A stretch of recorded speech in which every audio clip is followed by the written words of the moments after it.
Alive by Design with Peter C. Fuller and Annie. Joined today by emotional intelligence expert Bill Stierle, author of The Emotional Sobriety Solution.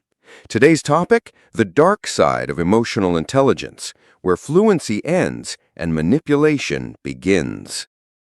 Bill is a nationally recognized communication expert and one of the leading voices on emotional intelligence in leadership. He's a mediator, executive coach, and the author of The Emotional Sobriety Solution, and his work sits right at the intersection of feelings, language, and human behavior, helping executives, teams, and even families move from reaction to real understanding. Today we're diving into emotional intelligence itself, what it actually is, what most people get wrong about it, and whether it's the overhyped buzzword of the last decade or the single most underrated leadership skill. Bill, I'll be honest, I'm a little skeptical that EQ has been watered down into a corporate slogan. So let me put it to you straight. Is emotional intelligence still a real discipline, or has it become a feel-good label people slap on being nice? Take it away. That is the best framing ever, Annie. So the reason why I'm enjoying the framing so much, Annie, is because people will listen to the two words together, emotional intelligence, and say, I know that. What they are saying with the sentence, I know, or our company has that, they have enough awareness of the term, and they have enough understanding about why it's important, but most people do not know how to use it on a day-to-day basis, sentence over sentence. And that's what I train people to do is, what do you say next in an emotionally intelligent way versus just knowing something or seeing the concept of something is different than rolling up your sleeves and knowing what to say next to the most difficult things that people can say to you. What do you think of that, Annie? That's interesting. Yeah, Bill, I hear you, and I mostly agree, but let me press on it a little. Because what you just described sounds less like emotional intelligence and more like emotional fluency. The actual language reps, sentence by sentence, and I wonder if that framing is what the field has been missing all along. We've been selling people awareness when what they actually need is a script, or at least a scaffolding. But here's my pushback. Doesn't that risk turning EQ into performance? Like if I know the right sentence to say next, am I being emotionally intelligent, or am I just being a really well-trained actor who's learned the lines? Where's the line between fluency and manipulation? Peter, jump in. I want your read on that too. Well, I think it's a really good question. You took the top of the discussion a little bit surprising direction. Manipulation, that's a good one, Bill. You know, I got to say, there is a fine line between emotional intelligence, but I think it's the emotional intelligence that affords the manipulation, right? You don't have to manipulate just because you're emotionally intelligent, but I would probably gather that people who are emotionally intelligent are much better manipulators. I've met a lot of people who can't read a room, and they definitely can't manipulate anything. So that, Bill, I'm throwing that one over to you. That's an interesting fork here in the discussion. Thanks, both of you, for the Yeah, and let framing. me sharpen it before. Yeah, Thanks, go ahead, Peter. Annie. Thanks, Yeah, go Bill. ahead. Yeah, go Always a pleasure. I think you meant Annie, not Michelle. But I'll take it.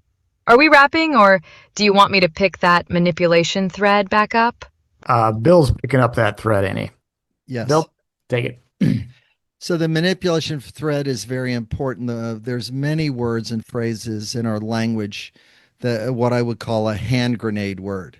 So it's like a person, it comes out of their mouth, they pull the pin and they roll it into the middle of the table of a conference or a conversation or a meeting, and then everyone's scrambling to become protective or defensive.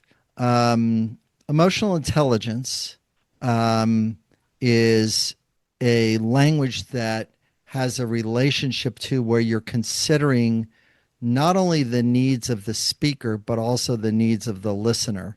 So manipulation is very low because you're doing honesty the whole time.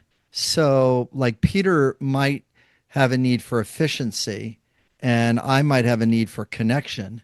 And he might want to try to get me to do efficiency at the expense of my connection. But I'll be able to sniff that out as an emotionally intelligent person and actually just be honest. Hey, listen, dude, I think you're going after efficiency here. I'm going after connection or collaboration.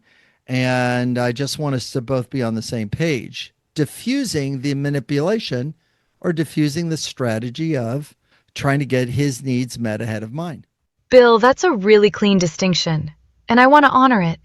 But I also want to poke at it because what you just described requires both parties to have the vocabulary.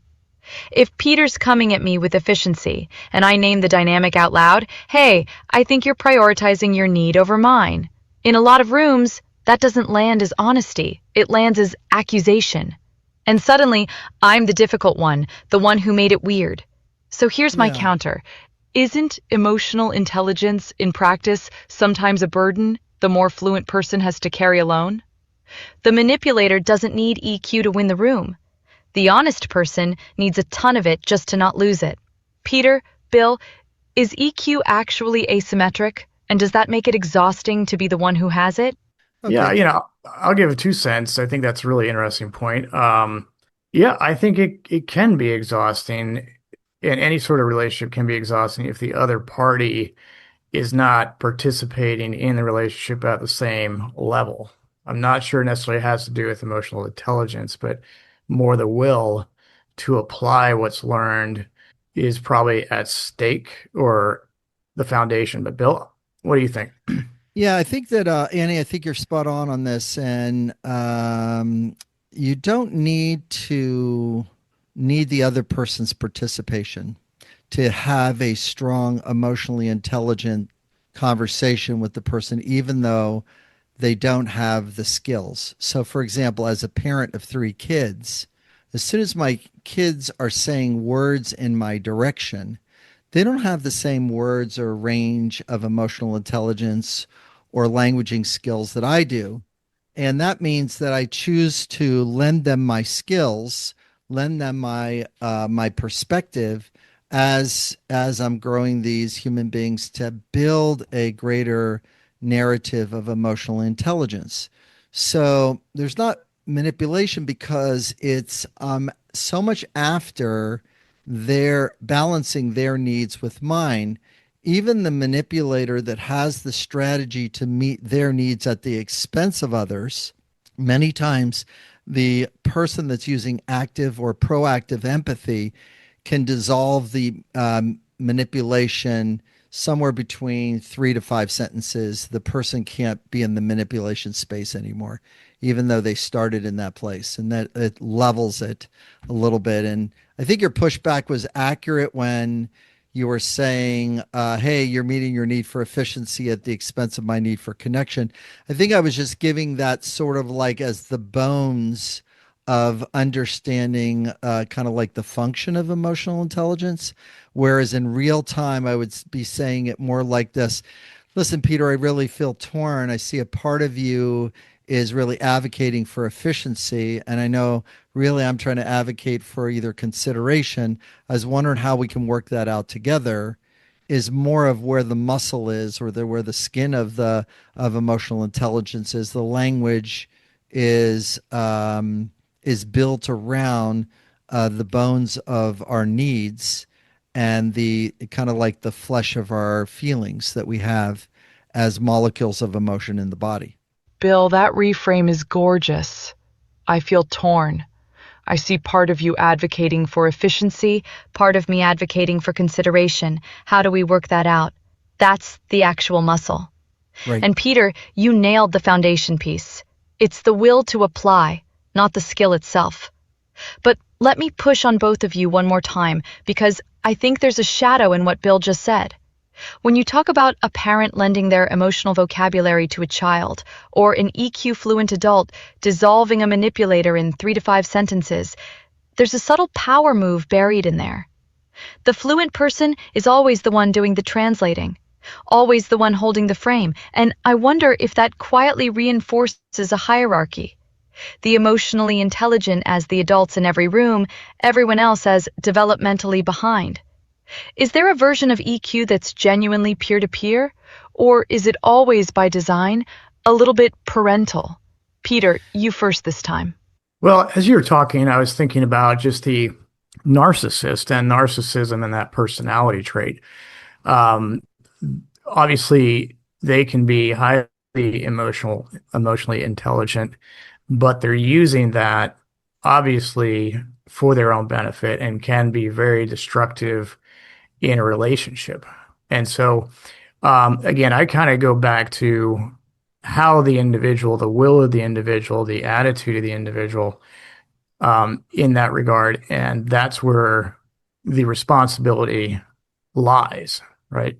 If you're emotionally intelligent, you have the choice to identify people who are not and to use your skills to manipulate outcomes. And it is a fine line, but you also have the choice not to and just be yourself. But Bill, it's a really good question. If you're, yeah, I'm going to throw that football Yeah. over to you. Yeah, thank you for that.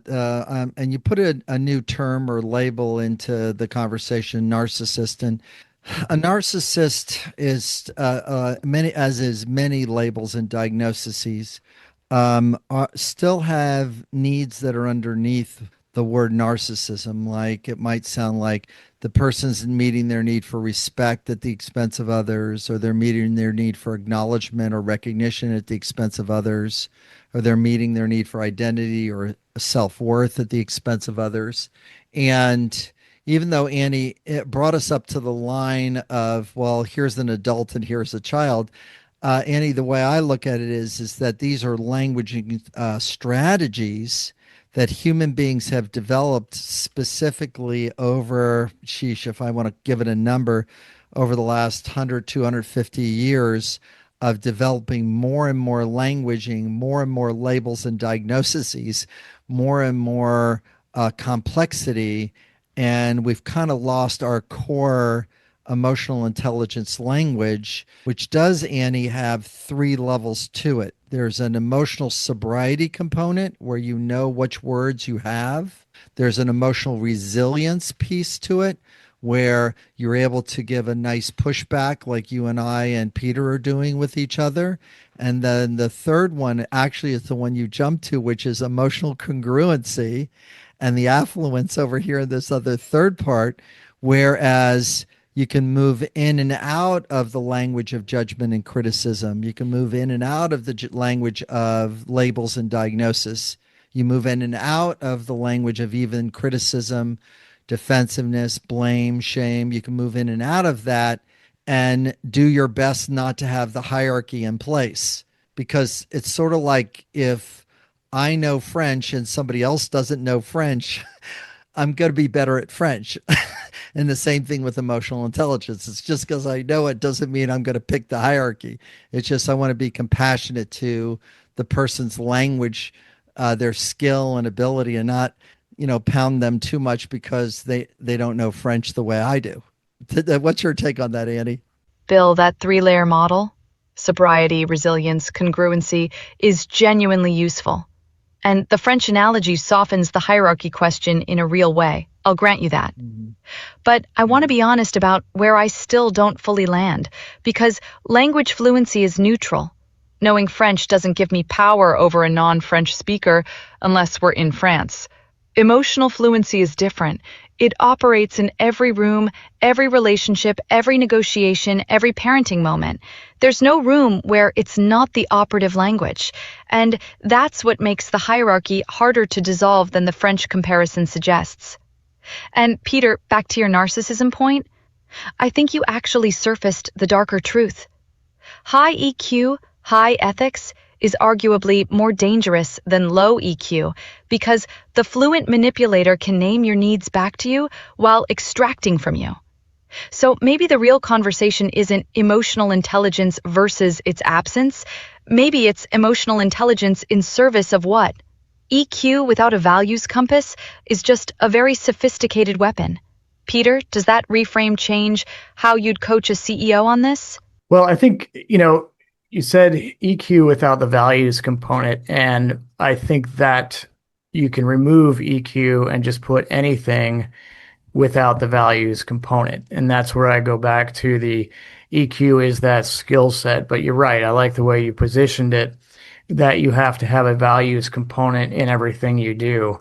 It doesn't matter whether it's EQ or IQ or any other skill set. If someone's values are not aligned with, the right side of what of where they should be, ethics and morals, um, then they're using those skills, those talents that maybe God gave them in the wrong way. And so it doesn't mean emotional intelligence is bad. It doesn't mean that someone who has it is bad. It just means that value equation and how they're applying it is really on them, and they're accountable for that application. And yes, others who are not are going to, obviously be victims of that if there's a manipulation.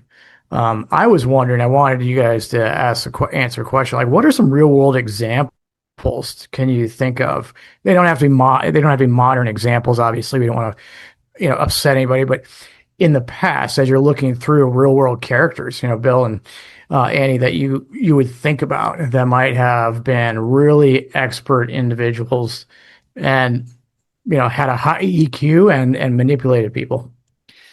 Yeah, I don't see those two walking together as closely as the two of you see them walking together. I think that within people that aren't aware of what a quote unquote narcissist is doing or a manipulator is doing, their it's like their pathology is in alignment with the other person's pathology. It's sort of like they're two puzzle pieces that are kind of like draining off of each other somehow.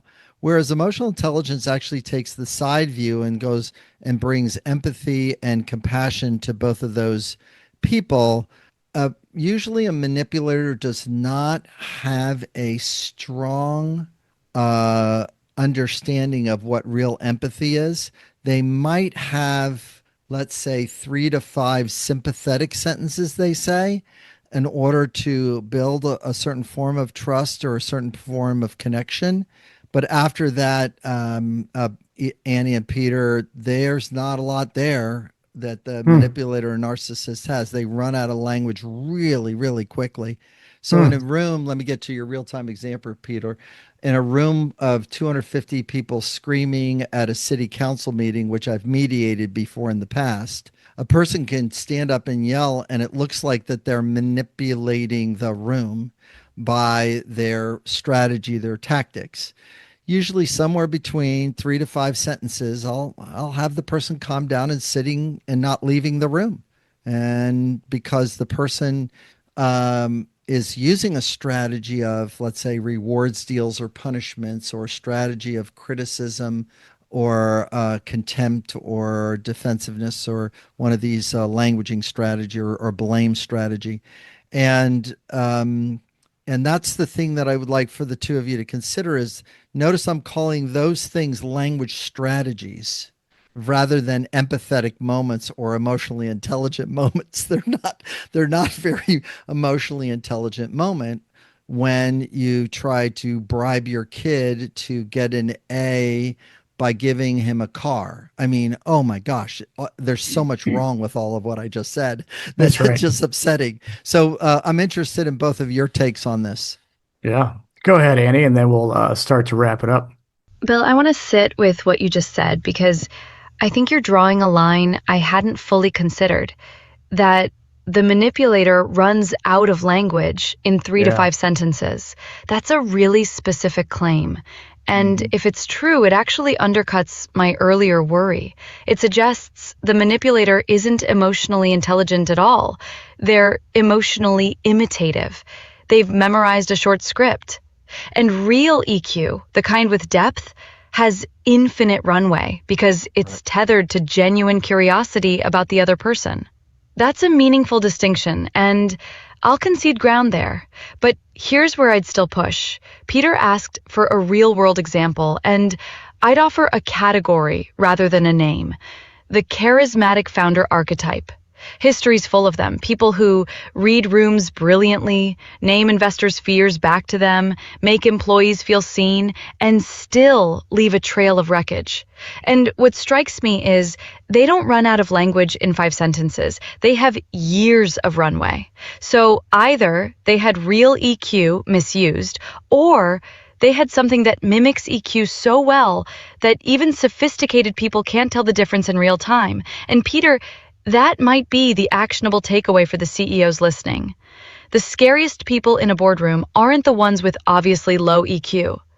They're the ones whose fluency you can't distinguish from the real thing until the damage is already done. Bring us home, Peter. Well, that's a really good conclusion, and I can't wait I saw Bill. You can't see Bill, but he was nodding his head, Annie, so I'm going to punt it over to him in a second to wrap this up.